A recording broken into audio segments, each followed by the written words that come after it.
Yo YouTube, j'espère que vous allez bien. On se retrouve aujourd'hui pour parler de la plus récente sortie de Razer au niveau des tapis de souris, le Strider. Il s'agit d'un tapis de souris hybride, c'est-à-dire avec une surface rêche sans revêtement, et il est très similaire au très populaire Artisan Yen. Cela fait donc de lui un tapis rapide, mais on reviendra là-dessus plus tard. Je vais avoir pas mal de choses à dire car c'est un très bon tapis et très intéressant. Je tiens à signaler que Razer m'a envoyé ce tapis, mais cela n'affectera en rien ma review. Je tiens donc au passage à les remercier énormément pour leur confiance. Je vous fais un rapide tour de mon profil pour vous permettre d'évaluer dans quelles conditions je teste ce tapis. Je suis donc un joueur Apex Legends classé Master à toutes les saisons et anciennement Predator. Je possède plus de 30 tapis de souris, ce qui permet de pouvoir comparer la glisse et la surface de chacun. Et j'ai également une quinzaine de souris, ce qui me permet donc de pouvoir tester différents types de patins sur chaque tapis également. Commençons maintenant par passer en revue ses caractéristiques de base. Il arrive donc dans un emballage très grand qui lui permet de ne pas être enroulé de façon très serrée. Et en quelques minutes, il est déjà plat sur votre bureau. Il est enroulable facilement, mais cependant je vous déconseille de le serrer trop fort ou juste le plier car cela provoquerait des défauts esthétiques sur le tapis qui n'affectent cependant pas la glisse. C'est un tapis disponible en deux formats différents. Le premier est celui que je possède, qui est donc la taille L qui est de 45 cm de longueur sur 40 cm de largeur. Personnellement, c'est une taille que je trouve un poil courte et j'aurais beaucoup aimé avoir quelques centimètres de plus de chaque côté, comme par exemple, je sais pas, 48 cm sur 42 cm. Car finalement, il m'est quand même arrivé pas mal de fois d'arriver en fin de tapis. Le deuxième format est le XXL qui est en fait un format bureau. Il est de 94 cm de longueur sur 41 cm de largeur et j'apprécie ici donc les quelques centimètres ajoutés comparé au format de bureau classique, ce qui permet d'y intégrer plus facilement son clavier selon sa taille. Les deux formats sont disponibles sur Amazon au prix de 40 € pour la taille L et 60 € pour la taille XXL. Il me semble qu'initialement à sa sortie les prix devaient être un peu plus bas que cela, mais je pense qu'il a été victime de son succès, d'où les prix actuels. S'il vous intéresse, je mettrai le lien affilié dans la description et si tu veux soutenir la chaîne, n'hésite pas à passer par ces derniers. C'est la seule source de revenus pour mon travail n'étant pas encore monétisé. Le logo de la marque est brodé de façon discrète et très proprement dans le coin supérieur droit du tapis. Et cela donc sur un tissu différent, ce qui permet de l'enlever si vraiment il vous gêne.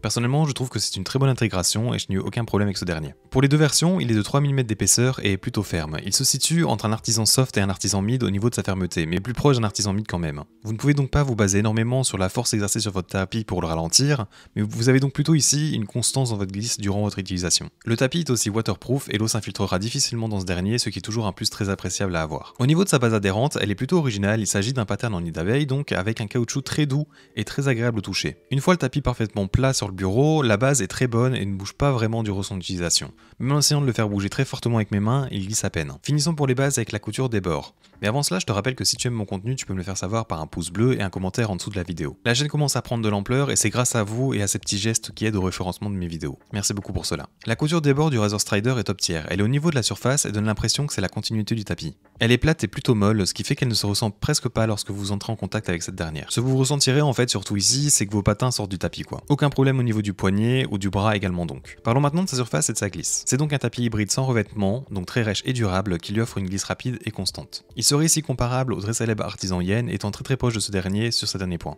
Au niveau de sa vitesse de glisse, il est aussi proche de certains tapis encore durables comme le Trigun de X-Ray-Pad par exemple. Le tapis dispose de peu de friction de base qui détermine donc la force que vous devez utiliser pour bouger votre souris initialement, et c'est pour moi l'élément qui diffère un peu de l'Artisan Yen. Je trouve qu'il dispose en fait de vraiment un tout petit peu plus de cette friction qui peut notamment aider si vous avez une main un peu tremblante. Gardez en tête cependant que je parle de différences très minimes. Au niveau de sa friction dynamique, il y en a très peu, ce qui caractérise donc sa glisse de rapide voire très rapide et légère. Il y a ici en gros que la texture qui aide à retenir votre souris, mais vous avez une énorme sensation de liberté et de vitesse. Et en complément de la friction dynamique, il dispose de peu de force d'arrêt, ce qui permettra à votre tracking en fait d'être toujours constant et de ne pas perdre en vitesse durant son trajet. C'est donc un excellent tapis pour tous les jeux qui dépendent du tracking, c'est-à-dire là où vos ennemis ont des points de vie conséquents et que l'utilisation d'un chargeur entier tout au long du suivi de votre cible est nécessaire. Si vous jouez à des jeux du genre Apex Legends par exemple, et que vous aimez les tapis plutôt rapides, c'est complètement une recommandation facile et un excellent choix. Sachez cependant qu'il vous faudra ici un bon contrôle de votre souris quand même. Il est aussi très agréable à utiliser avec des patins en verre de type Superglide par exemple. Pour le comparer vraiment avec le Yen, je dirais que le Strider est un poil moins rêche,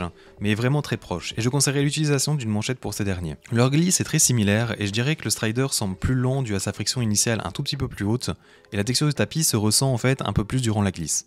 En gros, il n'est pas moins rapide, mais vous ressentirez plus la texture sous vos patins que sur le Yen. C'est un peu comme ça que je pourrais les dissocier. Le Yen reste tout de même un tout petit peu au-dessus au niveau de sa qualité et de ses features, c'est-à-dire un peu plus grand que le format normal, une base plus adhérente et des coutures de bord imbattables. Terminons donc cette review avec une rapide conclusion. Razer a donc sorti un excellent tapis pouvant rivaliser avec un des tapis les plus aimés et enviés de tout le marché des tapis de souris. Il est pour moi recommandable les yeux fermés à toute personne cherchant ce type de tapis et de vitesse. Et j'encourage même les gens en fait à acheter le Strider plutôt que l'Yen au vu de son prix et de sa disponibilité en Europe. Je sais également que beaucoup de personnes préfèrent investir dans un tapis en format bureau et c'est quelque chose que Artisan ne propose pas. Vous avez donc ici basiquement et grossièrement la possibilité d'avoir un Yen en XXL et cela pour un prix restant inférieur même à cette taille. S'ils arrivaient à sortir ce tapis en différentes couleurs sans compromis compromettre sa surface à l'instar du rouge de Artisan, ils auraient ici un tapis complètement in-game et s'intégrant ici en plus entièrement à beaucoup de setup. Je vous remercie d'avoir suivi la vidéo et j'espère avoir pu vous renseigner un maximum sur le Razer Strider. Si c'est le cas, je compte sur vous pour me l'indiquer par un pouce bleu ainsi qu'à vous abonner à la chaîne pour d'autres contenus de ce genre. Je vais vous laisser avec du gameplay réalisé avec ce tapis comme d'habitude, j'espère vous revoir dans un futur proche et à bientôt.